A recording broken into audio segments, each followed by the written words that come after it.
Worried someone might be in your Facebook account right now? Here's how to lock them out fast on your Android phone. I'll show you the exact steps to change your password in under 2 minutes. Plus, one critical security feature most people miss. Okay, let's secure your account before it's too late. To get started, open the Facebook app on your Android device.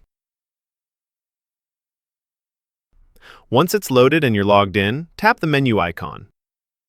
Those 3 horizontal lines on your little photo, usually in the top right corner. Next, scroll down and tap on Settings and Privacy. Then select Settings from the menu that appears. At the top, you'll see Account Center. Tap See More in Account Center to proceed. Now, under Account Settings, tap Password and Security. The first option is Change Password. Tap that, then choose your Facebook account if prompted. You'll see fields to enter your current password first, then your new password twice to confirm. Make sure your new password is strong. Mix letters, numbers, and symbols for better protection. Before finishing, check the box to Log out of other devices if you want to kick out any suspicious logins. Finally, tap Change Password at the bottom, and you're all set.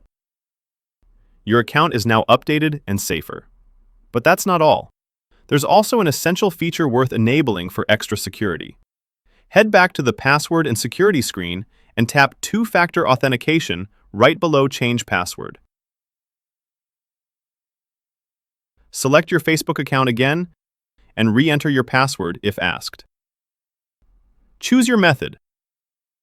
I recommend authentication app like Google Authenticator for top security or text message SMS for simplicity. Follow the on-screen steps to set it up. It'll require a code from your phone for future logins from new devices. This adds a powerful layer, so even if someone gets your password, they can't access your account without that code. So, that wraps up this tutorial. If you have any questions about this whole process, please let me know in the comments section below. And if this video helped you out, please give it a big thumbs up and subscribe to this channel for more tutorial videos like this one. Thank you so much for watching, and have a good day.